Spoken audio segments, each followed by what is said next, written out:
Okay.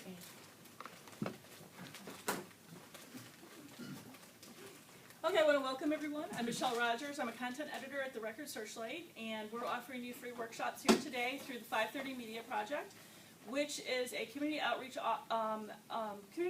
project to provide free workshops to the community. We partner with Pacific Sky Marketing, which was part of West Coast Innovations. It was their marketing arm, and now they're sort of on their own. And this is their training facility. And today our speaker or presenter is going to be Carol Ferguson. She is the managing editor at the Record Searchlight, and she's going to show you how to use GIMP. So if you need to use the restrooms, they're in the back. There's also water provided for you in the back. And just welcome to the facility. Thank you. Thank you for coming. Like Michelle said, I'm Carol Ferguson. I'm managing editor at the Record Searchlight. I have also worked with graphics and with a graphics firm at one point, so I had a lot of experience with Photoshop, Illustrator, some of the Adobe products. As you're probably aware, they're very expensive, and now you have to rent them. So it's an ongoing expense.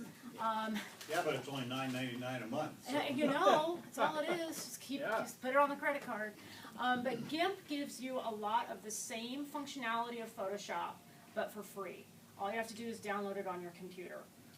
It's called GIMP because it stands for New Image Manipulation Program. New is a hacker term for not Unix, and it's a free online software development community, basically, and they like to bring software to the masses. It started in 1983, and this is one of their products.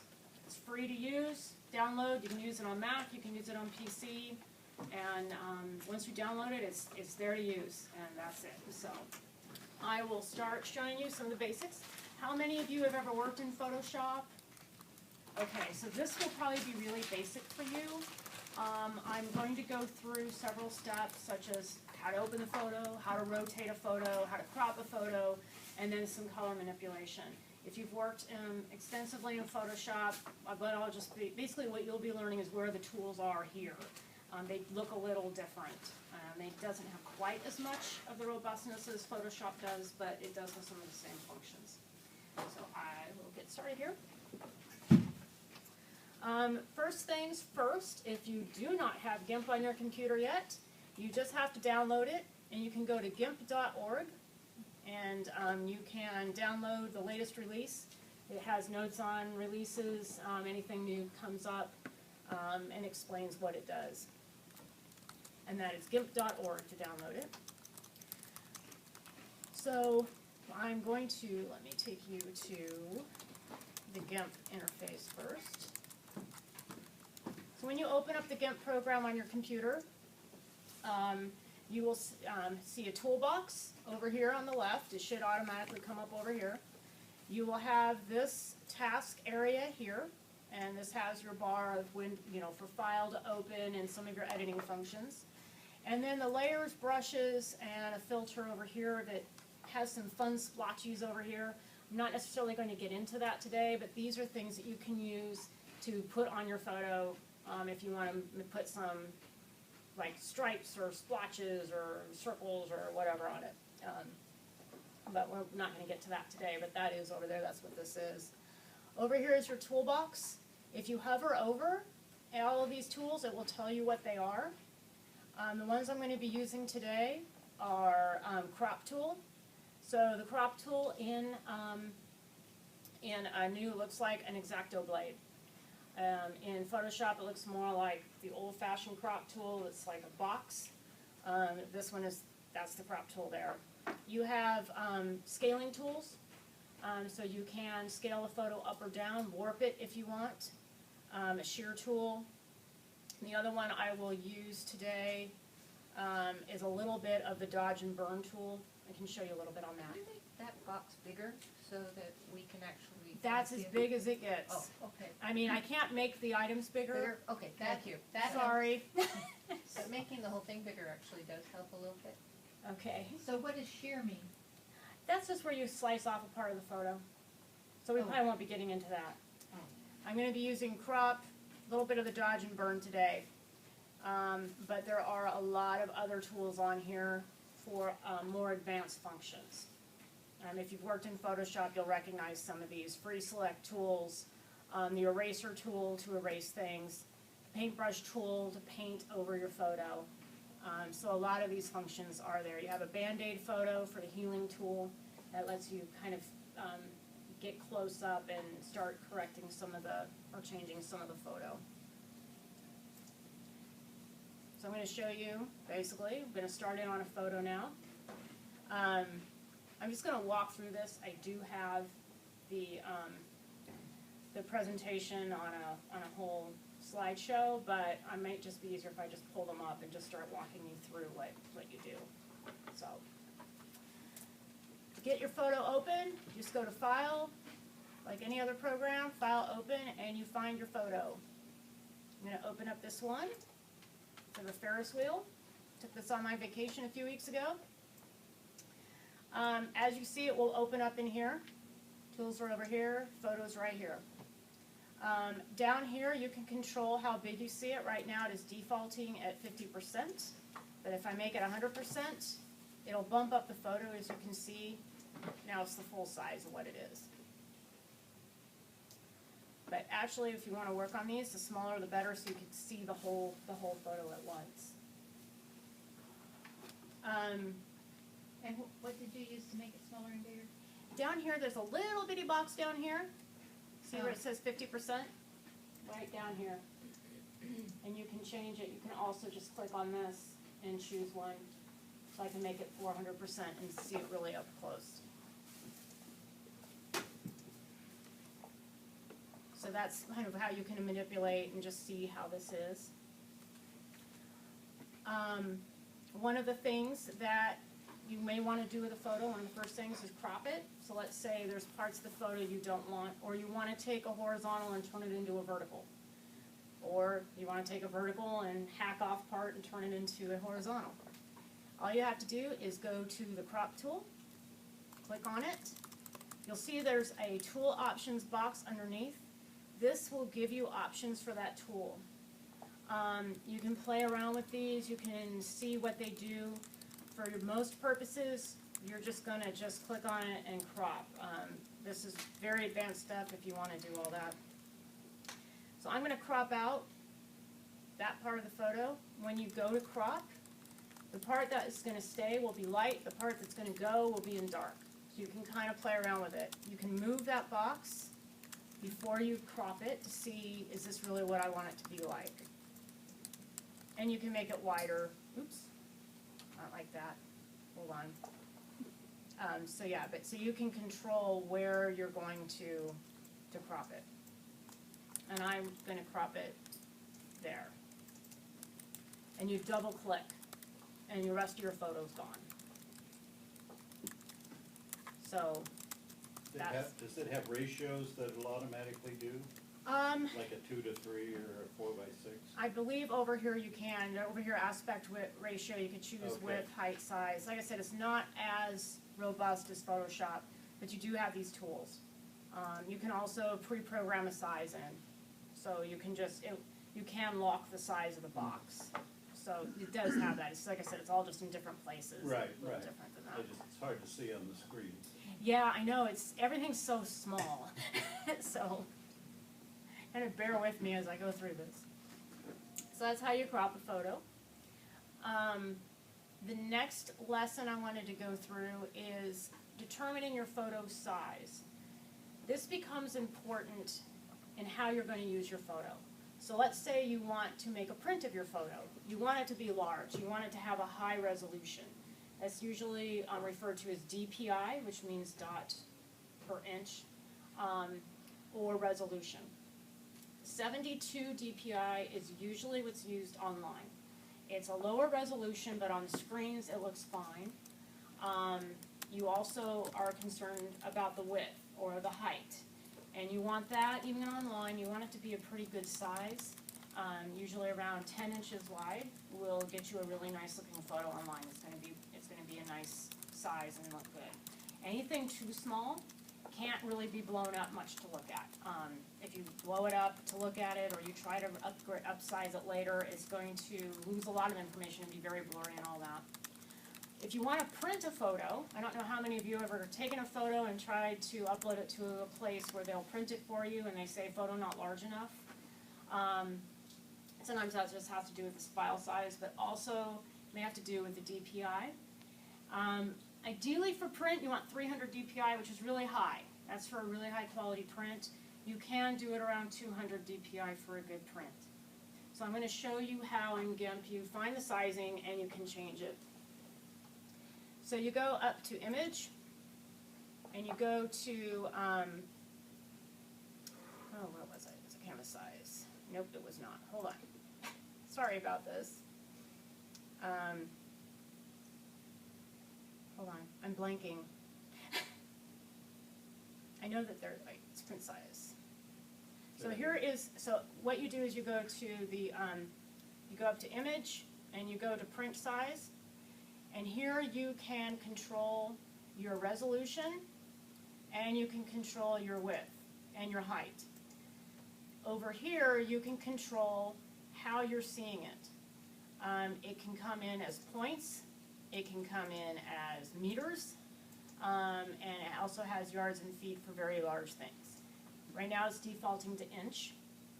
So as you can see, this picture right now is 21 inches wide, 21.5 inches tall, and the resolution's at 72. If you were to put this online, it would be huge. This is a very big photo to put online. Certain programs may blow it way up. So if you're going to use this online, I would suggest taking your maximum measurement, in this case it would be height, and you could just make that 10 inches. And then after I do that and click off, you'll see that the width changed to stay in ratio. And the Y, if you see down here, this also changed.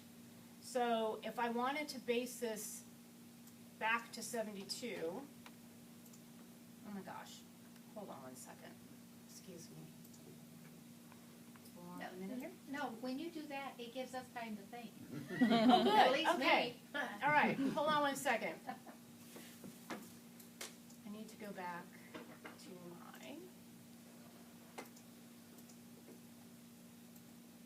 presentation. If I can find it. Where's my presentation? Google Drive. There it is. Got it. All right. Bear with me. I had it in here.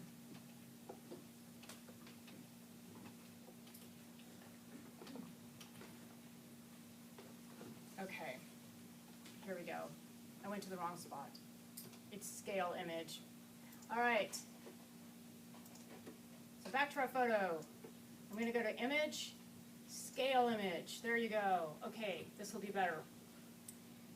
This is how you resize a photo. The print size, if you were going to just print it out your computer, that's where you would control that. The scale image is where you're actually going to resize the photo. In this, I'll try to make this larger. I don't think it will. I think this is as big as it gets.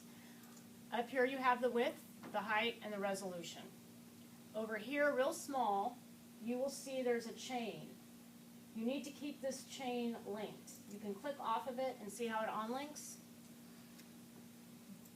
What happens if you keep it linked, it will keep your ratios together. If you unlink it and you change your width but not your height, it'll get real fat, and vice versa.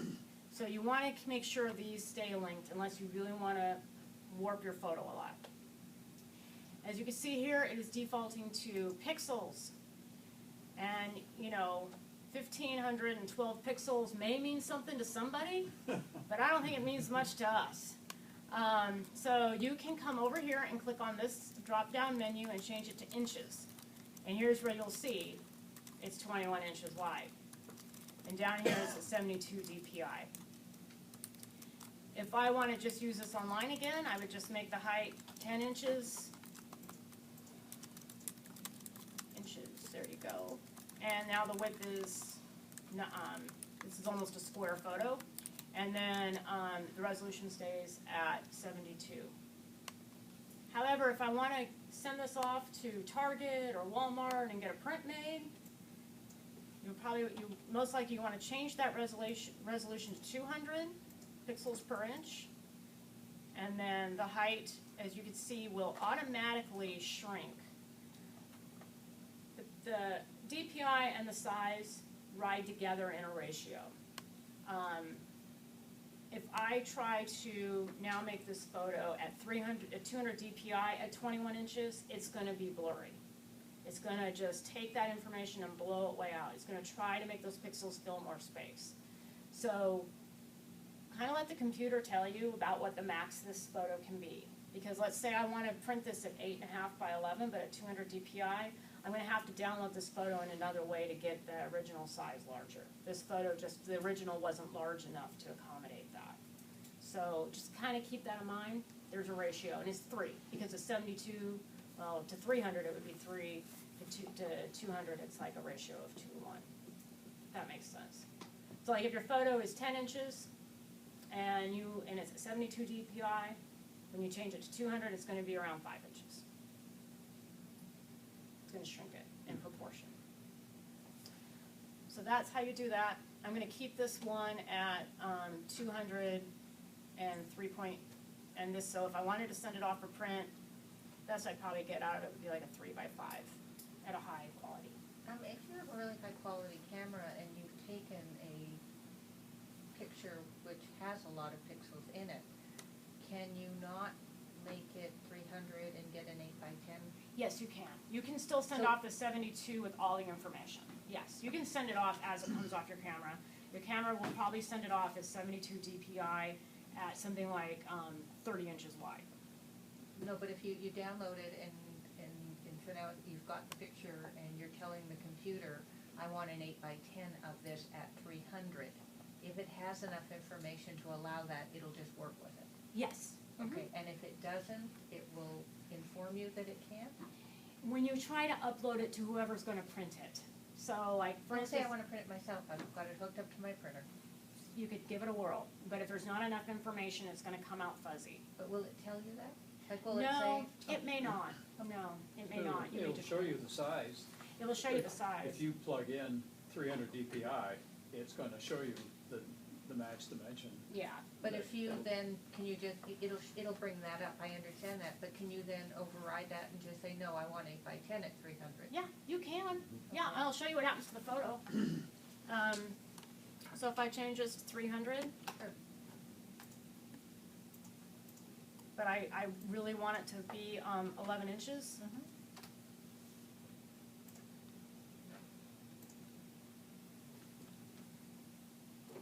So that's what it looks like at 50%. But at 100%, you see the quality is starting to, your edges are starting to fray. Okay, So that's what happens when you force a photo too large. okay, thank you. So, you can do it. You just might not get a print you really want to put on your wall. So I will keep this at, I'm just going to move this back down to 72 for our purposes and keep it at height 10 inches. All right. Oh my gosh, what have I done with my photo? I burned my photo. All right. Anyway, we'll just boldly go on with this one. It's going to be teeny, but we're going on with it. Actually, no, that's not big, little at all. All right, so there's our photo. We scaled it, or at least I showed you how the different options of scaling it. The other thing I'd like to show you all is how to rotate one of these photos. So you probably have at some point opened up a photo and it came in the wrong way, and you get a crick in your neck trying to figure out what it is. So I took the same photo earlier today, rotated it. So that really isn't what you want. You really don't want to work on it like this. And sometimes if you're using it in a newsletter or something like that, you need to have it upright. Or if you're sending it to someone who's going to use it for printing purposes or whatever, you really want to make it upright. So to do that, you go to Image, Transform, and you have these various ways of rotating it. So you can rotate it 90 degrees clockwise, you can rotate it 90 degrees counterclockwise, 180. You can also flip it horizontally, which will flip it on its axis, or vertically, and it will flip it the other way around. That sometimes, if you have words that somehow showed up backward, You know, you can always flip it around. I know that if you take some photos, I think a selfie, it will like flip everything. I don't know if you've all noticed that. So if you take a selfie, sometimes everything gets flipped around in the final photo. It's not how you're looking at it, it actually flips it. So you can flip it back with this. So, in this case though, I'm gonna rotate this 90 degrees counterclockwise, and now I have my photo right side up. So, that's the easy way of doing that. And then I'm going to now, hold on a second, make sure I got everything done on here I wanted to get done. Get the right size. Scale box. Alright. Oh, saving and exporting. Let me show you how to do that. GIMP will, GIMP has its own file that it creates when it saves. So if you just save just a GIMP photo, just save it, you're going to get something called a .xcf. Nobody knows what that is, and nobody else can do anything with it unless they have GIMP.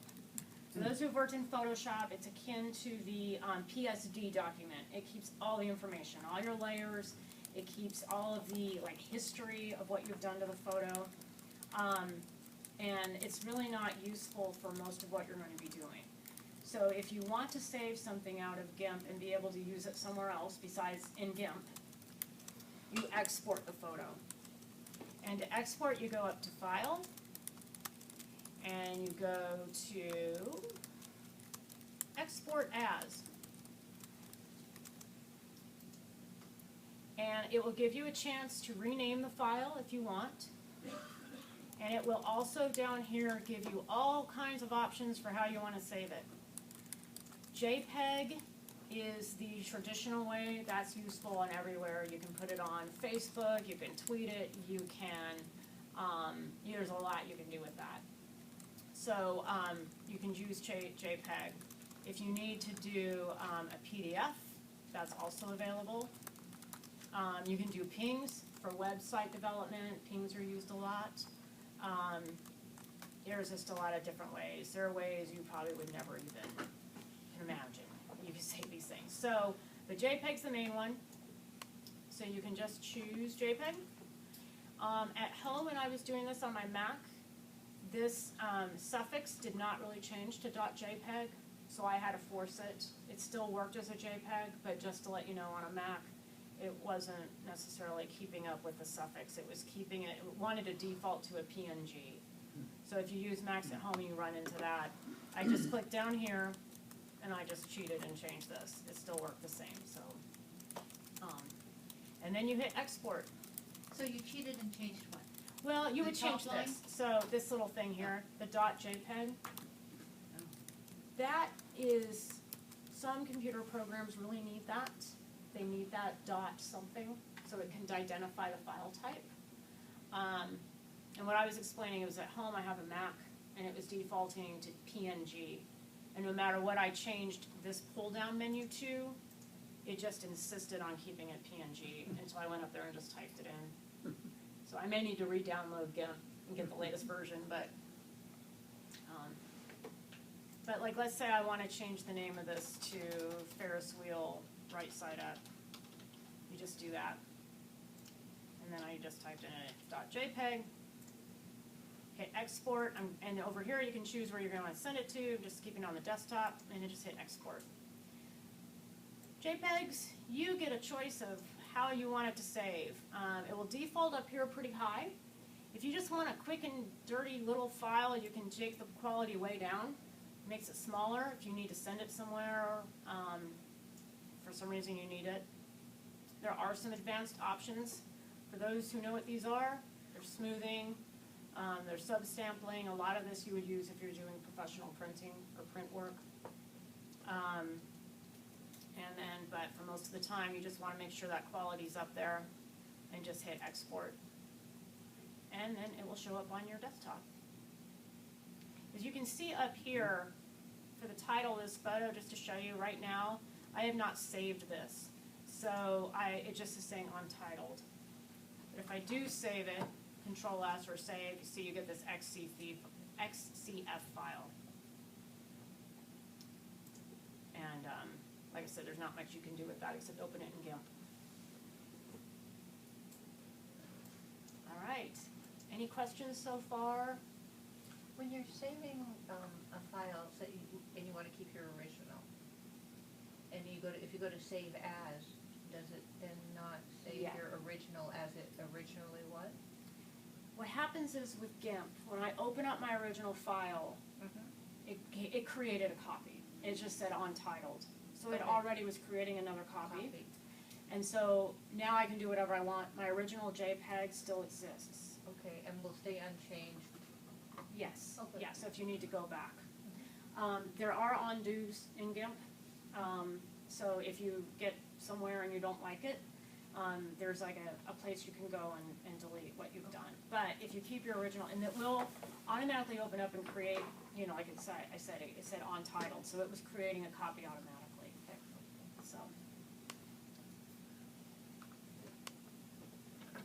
So there's that. I'm now going to show some color manipulation techniques. One of the things that Photoshop is good at, and GIMP does too, is it lets you take a photo that is kind of icky and use some tools to make them more presentable. Some photos can't be saved, or they'll never be exactly what you want if you didn't capture that image correctly the first time.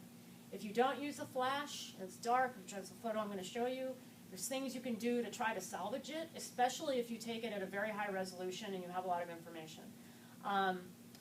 But there are some that you can only just make a little better, and otherwise it's like you didn't get it the first time. So, but it can help a lot.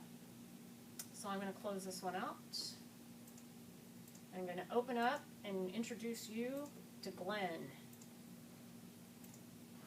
Glenn's a bartender, and he's very dark right here. He's a bartender in Seattle, and took a picture of him, but didn't turn the flash on. This is a photo from an iPhone, so it's not very big, but it's like, wow, you know, this is not quite what you really want to put in your photo album. You can't even see what it looks like. So, first of all, GIMP does offer a automatic correction. And it has its own algorithm, and it's imposing its own set of filters. I'm going to show you what it does to this. You find that under Colors, and you have various options here: color balance, hue, colorize, brightness, threshold, levels, curves, posterize, desaturate, invert, value invert. I'm going to go down here to Auto, and I am going to do, I believe it's Equalize. Done. It brightened it up, but it looks horrid. But this is the program trying to find the white. It's trying to find the colors. It's brightening it up. What you're seeing here with all the speckle is called noise. That happens a lot with darker photos. It's trying to fill in that information. If you were on a just quick, all right, fine, if you liked this, if it was good enough, you'd be like, all right, fine, I'm done. I don't need to worry about that. But I'm not. I want to try to save some of those warmer tones. So I just undid it by hitting Control-Z, the big undo in the computer world, which is good. And now I'm going to show you some other tools you can use to manipulate this. My personal favorite is curves. Have anyone used curves in Photoshop? I love curves. I don't even know exactly all the details of what it's doing, but it's one of the fastest, easiest ways to work on a photo. Again, you go up to Colors, and you choose Curves. And you get this little graphic here. And this line you can manipulate. And how you manipulate this line determines what happens with this photo. And different areas of the photo, different things that happen. The main rule on curves, if you click near here in the middle, let's say you want the whole thing to brighten up, you click in the middle and just pull it up. And see how it's brightening everything? The more I pull, the brighter it gets. And you can just keep pulling until you get to something that you like. You can pull it way, if you want to get really artsy and crazy with it, you can do that. Again, going the other way, if you have one too bright, you can darken this until you can't see anything except for a few little things. So I'm going to pull this part up, And you can see it's getting brighter and brighter. So I'm gonna stop that there. And now I can go to other parts on this curve and manipulate other parts of the curve to fine tune. So if I come up here, I can pull this down a bit, and it's probably doing something in the highlights. Down here, I can change it to make it go a little bit darker. There's some contrast changes coming in here. There's lots of different things happening. The curves are fun to play with, and if you don't like any of it, you just hit cancel and your photo will go back to what it is. So it's one of the fastest ways to manipulate a photo, I've found. In that value up there, what's that drop-down menu? Can you manipulate? Yeah, there Yes, you you can manipulate red, greens, and blues like you Right. can. So let's say I just want to manipulate the reds. I can add more red, subtract red. So yeah, you can, yeah, so it has the same thing there. You can also save these. You can save these as a preset. So if you have a group of photos that have the same problem and you know the same curve will fix it, you can come up here to presets and hit save. And then you can name that. And then it will be in there for future use for other photos, and you can just choose that. So, like I said, it has a lot of the same things Photoshop has. Just different places, little different names. And then you can always reset the channel. There's preview. If you don't care about seeing what it's look like, you just want to just surprise yourself, you can turn on preview. You can also do smoother freehand. Up to you. Again, those different functions. Like I said, there's a lot in here that, unless you're really into graphics and things, or really, really, you're really experienced in Photoshop and you're trying to find all the same things, most people aren't going to need all that. Whoa, did not want to do that. All right, let me go back and kind of do some of the curve again here real quick. Let's do it quick and easy one. Okay. The other thing you can do, so I have this, I brightened it up, but I think there's too much red in it. You can come up to colors. Another option you have under here is color balance. This one's pretty cool too. You can make things warmer or cooler. So you can add more red or add more blue. You can do it in the shadows, you can do it in the midtones, and you can do it in the highlights. So it will default to midtones, which is what most of the photo is. Let's say I think this is a little on the red and warm side. I want to cool it down some. Cyan is a blue color, so I'm going to pull it back toward cyan. As you can see, it's also kind of turning green. Magenta, I can warm it back up with some magenta, or if I really am liking that green thing going on, I can add more green. You can really warp colors here. And then yellow and blue, I want to pull out some of that yellow, add some more blue. And this is just kind of a tool to kind of play and see how colors interact with each other too. If you can't get what you want here, you can, you don't want to go too far with anything. See? Good for tomorrow. What's that? go. There you go. Oh, Yeah. yeah. Because you can really you can art it up, but that's what the extremes are doing. So you really want to try to keep it in a range. When I worked in a graphics company, they were basically try to keep it between plus or minus 10. Anything more, your photo may be a little too far gone. But do what you can. Another thing you can do under colors is you can brighten and play with the contrast some. Brightness does what it says it does. It makes it brighter. But what it also does is it takes away some of the contrast. So if you increase the brightness, you probably also want to increase the contrast. If you had a photo that you were trying to darken, you would just go the other way. Brightness, you would darken it back up. You can really darken it.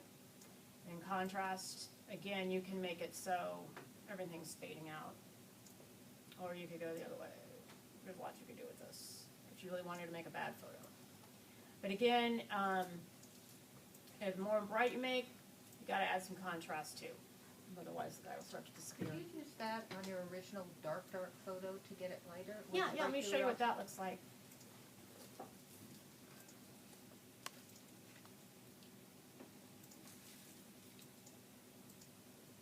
Open. Oops.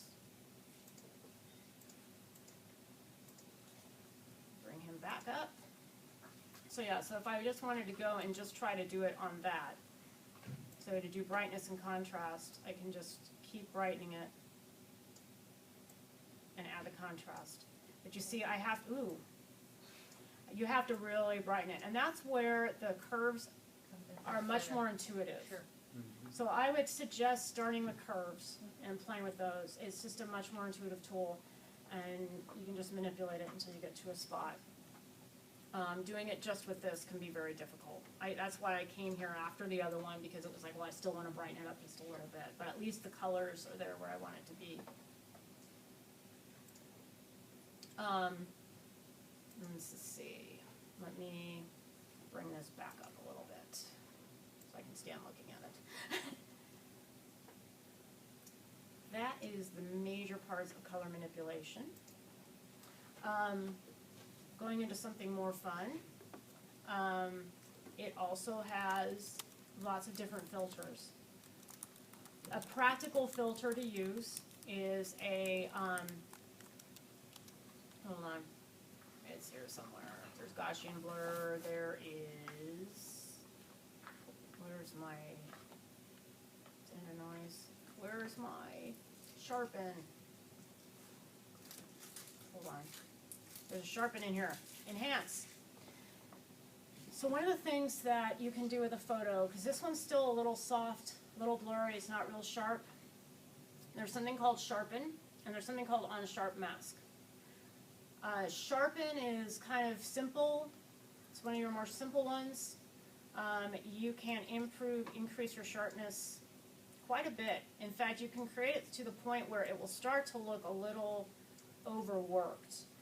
Your edges will start to get really defined. You'll actually start to see almost like outlines around things. The sharpness is, you know, I'm really sharpening it here, but you can go around here, and this window lets you see up close what's happening. So these bottles up here, the more I sharpen them, you can see how it's way sharpened. See how those edges start to come along. But you really don't want it to be like that. But it will help define those edges a little better. If I hit OK, it should come through there, and you won't see a major difference, but unless you're up really close. Unsharp Mask does, where goes that again? I keep missing it. I'm so sorry. Enhance. Enhance, thank you. Up. Up, thank you. Unsharp Mask. This allows you to control more of the radius, the amount, and the threshold. This is same as in Photoshop, and you can try to see what you're doing. You can really, really mess up a photo with this, but it will let you have a more control over the aspects that you are sharpening. Quick sharpen, just use a regular sharpen tool, but enhance or Unsharp Mask, you have more control over how many, the size of the pixels, the amount you're sharpening, and all that. It's much more, whoa, there you go, see? It made it pop a little bit more. It's also starting to look worked on. Worked on photos look fine for artsy things, but sometimes if you want it to look more natural, just really watch what you're doing on these. Any questions so far? When they use the term mask, what do they, that kind of almost sounds like you'd be covering up what you're doing. It applies it over the whole thing. So it's like taking whatever it is you're doing and masking it all with this. Okay. So,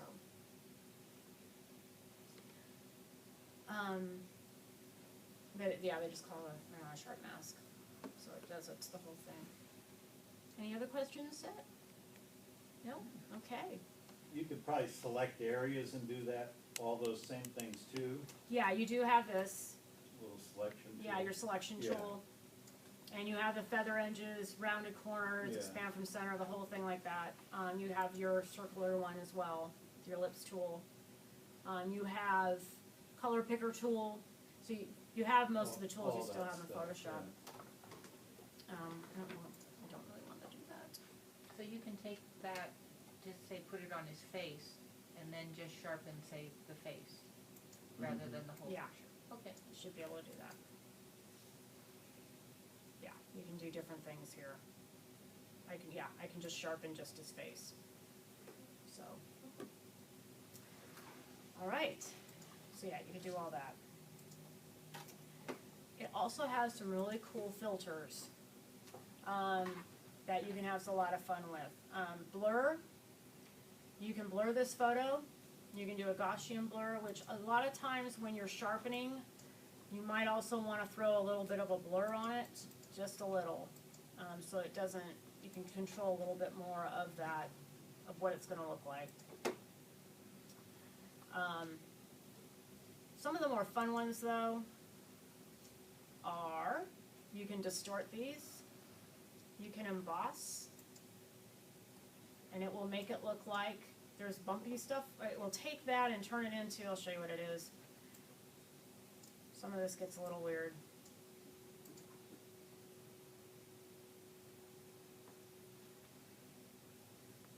So you can turn it into something like that. And that tool I just had, you can control the depth, you can control a lot of different things like that. Can you select, like say select him and then just do that to the background but leave him the way the picture is? You probably can, I really don't know exactly, but you can go through, there are tools, and I'm really sorry, I'm not. That's okay. It just seemed interesting if he stayed nice, but you could choose You could do that with the blur other. the background but make him clear. You can also do that with, probably with layers, where you would kind of cut him out on one layer, have the other layer, and then manipulate it. I just kind of came with prepared to kind of just show. That's fine. I didn't go too deep, but yeah, you probably can. With layers, you can add various layers and do different things with those layers. You can,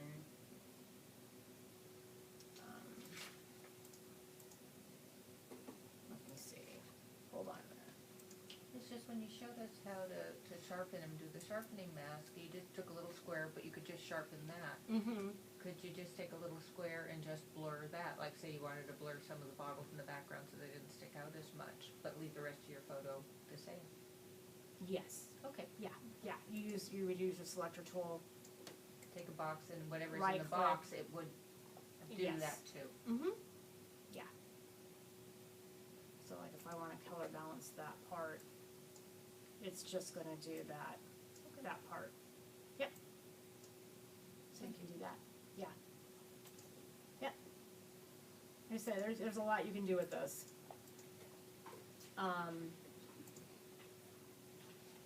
So yeah, just some of the filters. Artistic, a lot of them that are also exist in Photoshop right here too. Glass tile. You make it look like a bunch of glass tiles. But I just had that one part selected, so that's what it's doing. So let me do the whole photo. Oops, just made a copy of the photo. Sorry. I have to, I mean, you can probably tell I work in Photoshop most of the time, not in GIMP, so. I'm trying to deselect this. All right. Text, you have a pencil tool that you can use, you have a paintbrush tool you can use. So if you want to paint something over it, do anything like that, you can do that. So there's all different kinds of things you can. If you start writing on it, you have brush sizes, different brushes. This is where that splotchy thing comes in.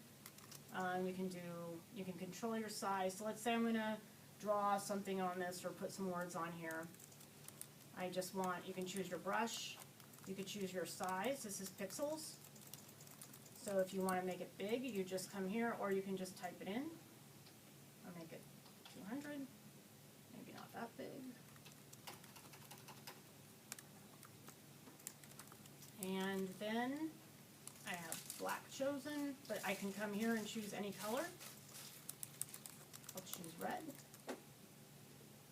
Actually, this is not going to let me draw. Actually, this is going to give me this. So I can come along and do that kind of effect with a paintbrush. I can do this. So you can just come play with all the different kind of brushes that you've got. You can do speckles. You can really mess up your photo. What this is doing is it's putting this on a layer. So I'm not, if I have a second layer here, I can just delete that or just turn off the view. So over here are your layers, and you can, there's my original layer, there's my copied layer. These little eyes let you see which one you're seeing. And then you can add a tab, you can, I'm trying to figure out if there's a way to add a layer. Undo history. This is important. Undo history keeps a history of everything you've done. And you can come through and delete certain parts of these. So you go here, there's a trash can somewhere. I'm so sorry, I did this the other day. But you can come through here and start to delete these at some point. I'm so sorry, but you can. As soon as I figure that out. So why would someone want to draw on the photo like that? Is that for like art purposes? Art purposes. So if you wanted to put some words on it or text on it, there is also a text tool. You can choose fonts. So if you wanted to, for some reason, put a date or for art reasons or graphic art reasons, there's lots of different things you can choose. You could choose your font. Or like create a meme? Create a meme, that kind of thing. There are easier ways to create memes online, but if you wanted to do that here, and you just start typing. If you want to make it bigger, because obviously we do, I'm going to make this points. Change it to 100. Oops. And you can spell. To manipulate this, once you get it on here, I will say this about type in GIMP. It's kind of frustrating because what you end up with is you have these tags, and if you do that, it disappears. So you have to get these tags and kind of move it around, and the tags will let you resize at some point. Kind of have to work with it. It's really not, Photoshop is far better on this one. This one, you've got to figure out where you're grabbing it, where you're taking it. And again, like I said, it's fail. So yeah, if you wanted to do that, again, you have over here, you have your different options. You can do drop shadows, that sort of thing. But yeah, I should probably be hitting the help button myself. So if like you change the color to white, it will really pop out. What's that? If you like change the color. Yeah. Well, I can also just, you can do that. Over here you can change, you have your whole thing of colors there. Oh, I see. Well, that's not changing. Change it here. So you can change Oh, there it you over go. here. So, didn't have a lot more else, but if anyone has questions or, Well, I missed the beginning. okay, How much is this and how much room does it take on your computer? not a lot. It's like 100 megabytes or so. Oh, well, you can't beat the price then. What's that? Can't beat the price. Right. It's free. You go to gimp.org to download it. Works on PC or I Mac. downloaded it today and it was 92 megs. Was that you? 92 megs. For the 92 download. megs, okay, yeah. So the install size, it's gonna be 150 megs or something. Yeah. And so it doesn't take up a lot of room. It doesn't work on a tablet or anything like that. It does need a computer. So Is it different on a PC versus a Mac? not really. No?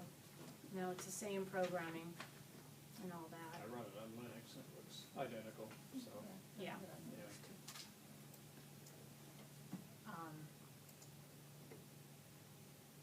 It does have a dodge and burn tool, so you can do the dodge and burn as well to darken a place and lighten it.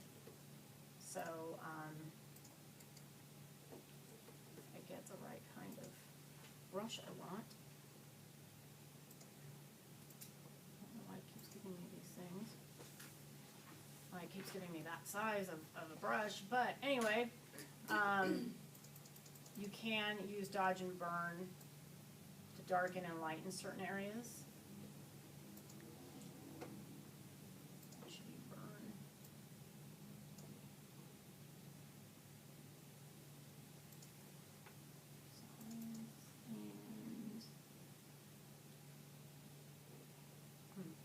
I'm trying to get to show you. It darkens and lightens depending on whether you're dodging or burning, and that helps out with that as well.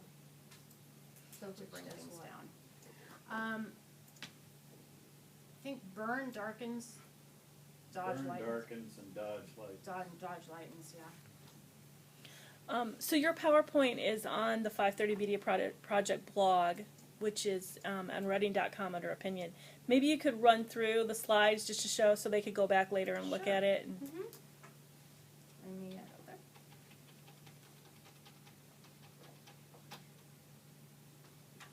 So again, you download it at GIMP.org. You get a. This is how it looks more on a Mac. On a Mac, it pushed it up on the top of my my menu screen, so it was actually more incorporated. So you're seeing the pictures are from a Mac. So into File, Open, choose a file, navigate it, hit Open. This is the one I used for on this. You have Toolbox, Tool Details. The image shows up. The tool details are related to what tool you have selected. If you need to rotate a photo, comes in, you have to go to Image, choose Transform, and you choose your rotation that you want, either clockwise, counterclockwise, or a full 180. You can also flip it horizontally on its horizontal axis or vertically on the vertical axis.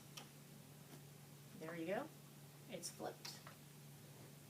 To crop, you choose the cropping tool. Looks like an X-Acto blade. You draw a box around the area of the photo you want to keep, and it darkens the area that will be cut out of the photo. You can move that box around. It also lets you determine how big of a box you want, so it will force that box to stay that size. And so let's say you want a 3x5 area, and that's all you want, you can program it to say 3x5, and then that box will stay that size at that ratio. You double click it to get the brighter area of the photo. There, it's cropped. To make it the right size for print or online use, you go to Scale Image, and that's under Image, go to Scale Image. And then you can make prints, photos. You want it higher res, larger. If you're going to use it online, 72 DPI, smaller file size is fine. You go to Image, you just choose Scale Image. Make sure those links next to the size and the resolution are linked, unless you really want to warp your photo. It will default to pixels, but you can change it to inches, or you can make it a percent, points, picas, centimeters, whatever you'd like, but inches are probably best. You can see just how big it is. So this photo was 25 by 31 inches. It will also show you the pixels. This one is 1840 by 2268 pixels in case you get some sort of prompt from wherever you're sending it that it needs to be a certain number of pixels wide. This will let you know that. And the resolution is at 72.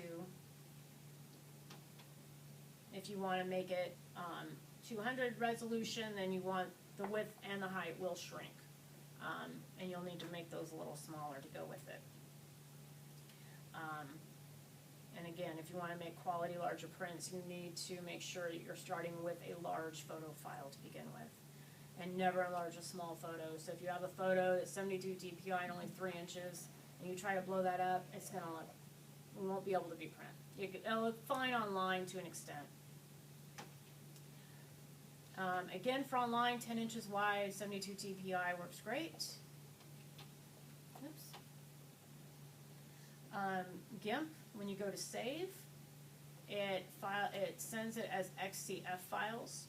Those are only usable in GIMP. So if you're going to upload it anywhere to get printed, if you're going to send it off to a friend or post it on Facebook, you're going to have to make it something else. The only way to do that is to do export as. And then once you do that, you get a box that will let you rename it, choose where you want to save it, and choose what kind of file you want. And JPEG, again, is the ones normally people should use. And then we have the photo manipulation things where you got a dark photo and you want to brighten it up. You go to colors. And again, they have an auto one. So if you go to colors, auto, and equalize, it will brighten it up, do what it can with it, but you may not like that. So you go to curves, which is also under colors. And then you play with that line and brighten it up and make adjustments as you see fit. For further manipulation, you can go to brightness and contrast, play around with that. Remember, as you increase brightness, you also need to increase contrast. And then you can also change colors. Go up to colors, choose adjust color balance, and you can change the tones. You can also do that in the midtones. You can do it in shadows. You can do it in highlights. Sharpening tool lets you further enhance it. And that is found under filters, enhance, and then sharpen. And then you just play with how sharp you want to make it. And that preview box above it allows you to see just what you're doing on a much more closer scale on the photo. And then there you go. So That was great. The fact that you did it the first time, so we had a taste of it, and then now you reviewed it all in a way we could actually see it a little better was perfect. So that was a nice kind of 1-2 punch for it. I thought that oh, really, thank you. That really presented it well. The first time you kind of tried to absorb it all, and the second time you kind of just go through what we did, and we could actually see the boxes a little better. It kind of helped it Makes more set. sense. So that was very good. Right. Yeah. Yeah, so I missed the first part too, just 3 minutes of it, and I wondered if you've gone over, why would someone choose GIMP over Photoshop? Because I've used Photoshop It's before and they're very similar. Free. It's 100% free. That's why you would use it. You just download it at gimp.org. It's created by the new, the Not Unix group from 1983 to try to bring software to the people, and so it's totally free. And are there certain features that that GIMP performs better than Photoshop? Or? Photoshop is more intuitive. It does have a few more bells and whistles. The curves function on Photoshop I find to be more, just more sophisticated. And Photoshop is a much more sophisticated program. You are paying for something. If you're a professional graphics artist, you probably want Photoshop. It's more intuitive. It has just using it, the feel is more sophisticated. The color choices, some of the other choices in bells and whistles are just far more than what you can get here. But if you just want to do some simple photo manipulation, have some of the filters, have some of that functionality, but it's not as robust. And I'm so used to Photoshop and the shortcuts and all that once I get into this, it's like some shortcuts just don't exist. Some keyboard shortcuts, and so you know, and like you can see, like I normally work Photoshop, so I'm like, okay, where is this? Because they can't make it exactly like Photoshop, so they try to keep up. You can see where they try to keep up with some of the functionality that Photoshop has. Okay. But it's free. But again, yeah. Okay, so if you download this on your computer and you take your photos off your phone, put them on your computer, do they automatically go into GIMP, or you have to? You have to open. You have to open them In GIMP. GIMP. So you So open. you have to like You move have them. to open GIMP first. Okay, open so- GIMP first. Yeah, you have to open GIMP first. And then, like I said, you'll get this, you'll see this area right here with the menu bar. So wherever you save your photos on your computer, a desktop, folder, photos folder, wherever that is, you're just gonna go to File, Open, and go and find your photo. So you just, one at a time, you put it Yes. in GIMP. It's and- just, it's just a photo manipulation program. Okay, It's not a place to save your photos. It doesn't to put them into albums. All you do is you bring it in and you can change sizes and colors and add word. I mean, you could do all that. so then after you do that, you can export that back to your other file Mhm. and say, Yeah. I'm sorry, I'm. Oh, no, I it's don't know okay. anything. But what this does too is you can change, so when you go to save it, if you're trying to save it with the exact same name as your original JPEG, it will alert you. Yeah. You already have one with that name. If you want to keep your original, change the name. Okay, So when you have a chance to do that.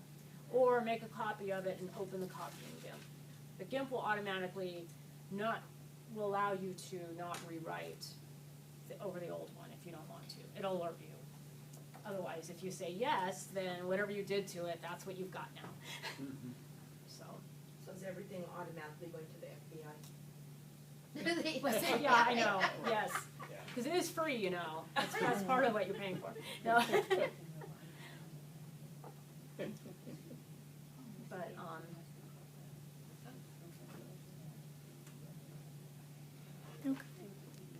For probably 70 to 80% of normal usage, you could do with GIMP, yes, yes. you know, without having to purchase Photoshop, Mhm. like you said, unless you're doing If you're doing more high-end industrial things, strength.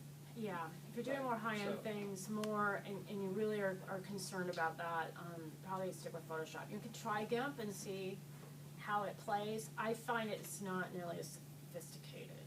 And there is this learning curve of figuring out what's what and where it is, and because it's different, and the tools look different, and the scale doesn't work quite as intuitively as Photoshop, because there is a scale tool where you can do it and grab and make the photo bigger, but it's not, Photoshop's is just more intuitive in how it works. So, if I wanted to, so it has this scale tool here, scale tool, shear tool, perspective, this one. If I wanna make it bigger or smaller, I can do it from here, but it's just, Photoshop has a different, see, I could shrink it, I can blow it way up. So it still has that tool, but it's not quite like Photoshop's. But yeah, and so I can shrink it down there. And now I have a smaller photo, or I can blow it back up. So that's kind of what you have there, so you can scale it. So it's just kind of what you want to do with it. So you have the base. It will create layers like crazy. I mean, anytime you do a new thing to it, it's like that. Like what I just did, I have the base image, and here's my scaled image. So I now have two different layers I can work with if I want. It will save very big files. These files will start to get big. I noticed as I was working on it. So I'll end up, I might start with a file that might have only been like 500 kilobytes, but everything GIMP's doing it, at some point it's like 120, or like 120 megabyte file. So it's showing you down here, as you do more with it, what the size is gonna be. So, just to keep that in mind, I found that out. But yeah, it has a lot of the same things. But I haven't really. I haven't looked in a while, but there's pretty good tutorials on GIMP's website too, on how to use it. On different things, yeah. so your first question on your little questionnaire says, would you like a link to a presentation email? Okay, Who do we get the slideshow? Yeah. okay, great. Okay, but once again, how much time, because mine's a Wi-Fi and it's an older computer, and it takes for ever, even some of the 530 stuff that comes in, takes so long to download. And I don't know if that's charter or if it's It's not charter. Not charter. I guarantee you it's No, not it charter. isn't charter. It should Really? be- If you got it should- AT&T, it might be It AT&T. should be really, really fast if you have charter. Not by the time it comes from my husband's computer to my laptop. It just doesn't seem to It be. takes forever. Are you sending them the link to, like, the presentation here, or to To the blog. to the blog? So Oh. if it's easier for you, you can just go to reading.com and then under opinion, you'll see blogs. You click on that, and at the very top you see 530 Media Project blog, and you just click there and you'll find it right there. And the slideshow, there'll be a link to that. It's already there, yeah, on the blog right now. Mm-hmm. Yeah. Yep, and then we'll upload this video as well. So. I'm keeping it short. What's your next class? What's that? Our next one is Audacity. Let's see here. Audio Basics, Tools, Channels, and Editing. That is March 30th. That's going to be hands-on, so you'll be able to use that program on the computers here. Sean Longoria will be our instructor. And then Be here again. yeah, it'll be here again. And then I am also offering one-on-ones, so if you want to come to the Record Searchlight, I set aside an hour, and if it, it has to be something I'm knowledgeable about, but usually any social media tool, any emerging social media tools, blogs, WordPress, Blogger, that kind of thing, you can come in. Also, like Rebel Mouse, which is a curation tool, something like that.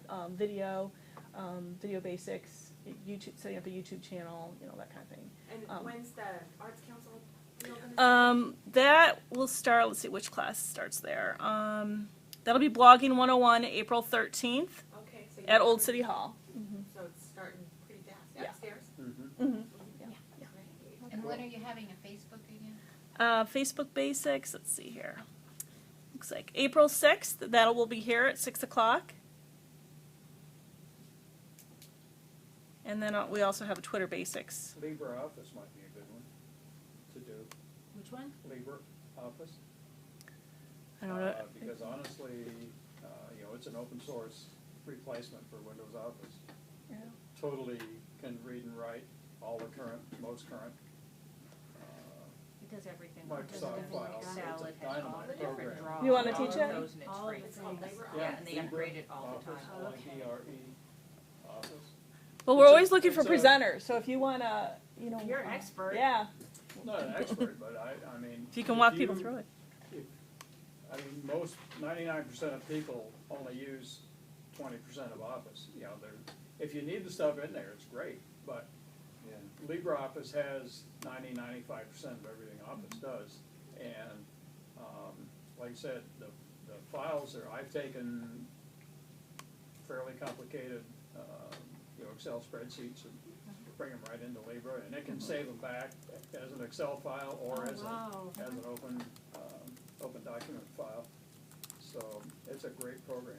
Again, it's free too. There's no licensing charge for it. Thanks for sharing So- that. That was Do you nice like of it more or less than Apache Open Office? I like it more at this Okay. point, yeah. Yeah. That was The using new- I was version using Open 5 is Office and I wasn't really very slick. impressed. And Office does this now too, but Libre's for years has had an export as a PDF.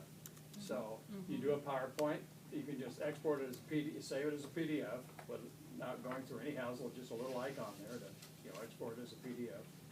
But it's got an Excel, it's got PowerPoint, PowerPoint, it's got a database program, which I don't really use, but and it's got draw program. something similar wow. to, Okay. a draw program. It sounds like Google Drive. But more sophisticated. Similar, but with a lot more features. Okay. It sounds Yeah, like a. You can do a lot more with it.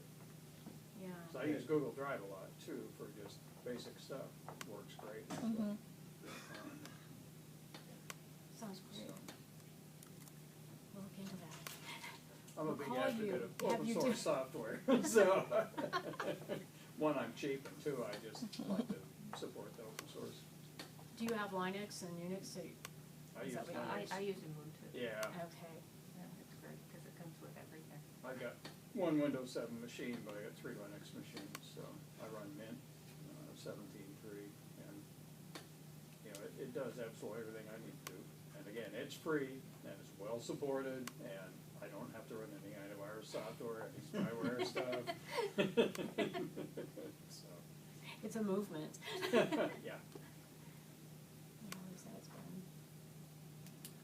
Okay, well, if you can fill out our survey here, we're interested in what other types of classes. That's on the back.